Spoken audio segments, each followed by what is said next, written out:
छोटे से गांव सूरजपुर में राजू अपनी माँ के साथ रहता था। उनके पास बहुत ज्यादा पैसे नहीं थे और किसी तरह गुजारा चलता था। राजू के पापा का कई साल पहले देहांत हो गया था। तब से उसकी माँ ही घर संभाल रही थी।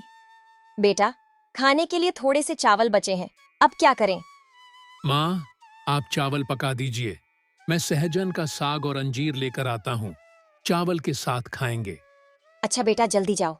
राजू बाहर गया और सहजन का साग और अंजीर लेकर आया। उस दिन उन्होंने किसी तरह खाना पूरा किया, लेकिन माँ के चेहरे पर चिंता साफ दिख रही थी। राजू, अब तुम्हें कोई काम ढूंढ लेना चाहिए। तुम्हारे पापा के बाद से मैं अकेले सब कुछ नहीं संभाल सकती। मेरी सेहत भी खराब होती जा रही है। माँ, लेकिन मुझे कौन काम देगा? मैंने कभी बाहर काम नहीं किया। बेटा, तुम एक बार मोहन के गोदाम में जाओ, वहाँ बहुत काम होता है। शायद तुम्हें कोई काम मिल जाए। ठीक है, अब आप कहती हैं तो मैं जरूर जाऊंगा, लेकिन मुझे यकीन नहीं कि मोहन काका मुझे कोई काम देंगे। माँ की बात मानकर अगले दिन राजू गोदाम में गया। साहब, मुझे काम चाहिए। तुम काम कर लोगे? जी साहब, मेहनत से काम करूंगा। साहब, ट्रक आ गया है, लेकिन आज रामू छुट्टी पर है। यह सारा सामान कौन उतारेगा? इस लड़के को बेवकूफ बनाकर इससे काम लेना पड़ेगा। अच्छा, इस ट्रक से सारा माल उतार दो, देखता हूं तुम कितना काम कर सकते हो।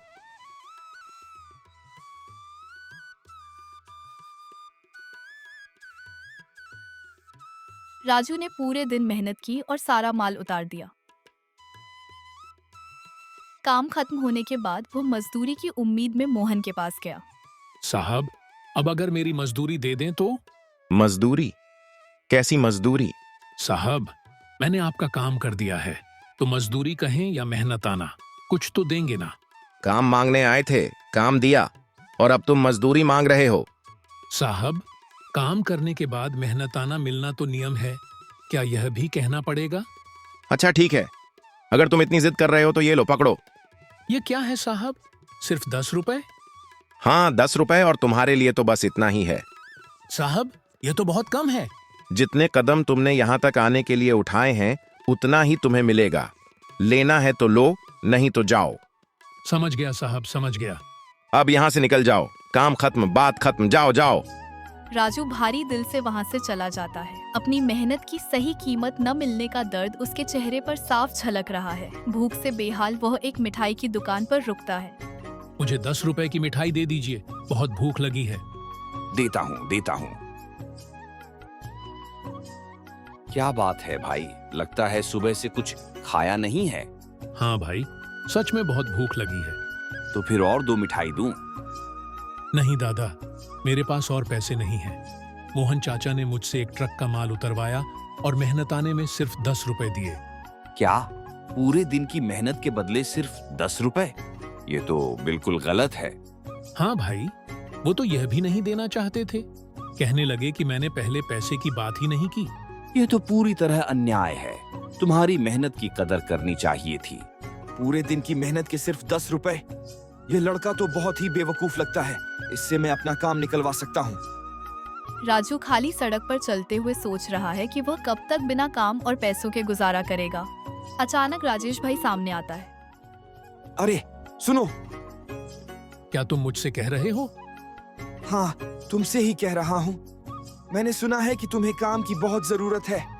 जी हाँ, जरूरत है। अच्छा, तो क्या काम कर सकते हो? मैंने पहले कभी कोई काम नहीं किया, लेकिन आप मुझे जो भी काम देंगे मैं मेहनत से कर लूंगा। वाह, चलो मेरे पोल्ट्री फार्म पर काम है।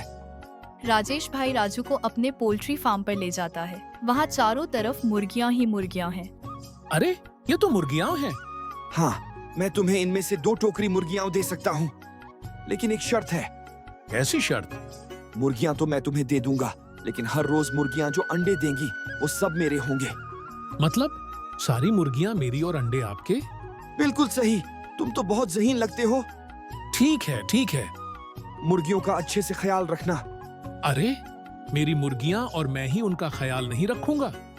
आप बिल्कुल फिक्र न करें साहब। राजू मुर्गियां लेकर घर चला जाता है। कुछ दिन बाद राजेश राजू के घर आता है। ओहो राजू, मुर्गियों को खाना दिया या नहीं? जी बिल्कुल। और यह देखिए, सारे अंडे मैंने आपके लिए संभाल कर रख दिए हैं। राजेश सारे अंडे लेकर घर की तरफ चलने लगता है और वह दिल ही दिल में सोचता है, यह तो बहुत ही अच्छा दांव मारा मैंने। सारी मेहनत ये कर रहा है और फायदा मुझे हो रहा है।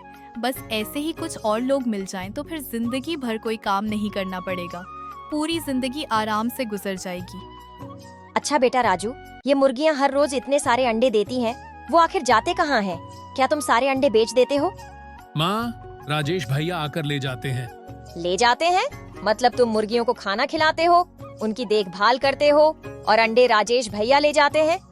माँ, राजेश भैया ने जब मुर्गियां दी थीं, तभी कह दिया था कि मुर्गियां मेरी और सारे अंडे उनके। बेटा, तुम इतनी मेहनत करते हो और वो सब कोई और ले जाता है, फिर इन मुर्गियों से तुम्हें क्या फायदा हुआ? हाँ माँ, तुम बिल्कुल सही कह रही हो। मैंने तो पहले कभी इस पर सोचा ही नहीं। उसने मुझे बेवकूफ बना दिया।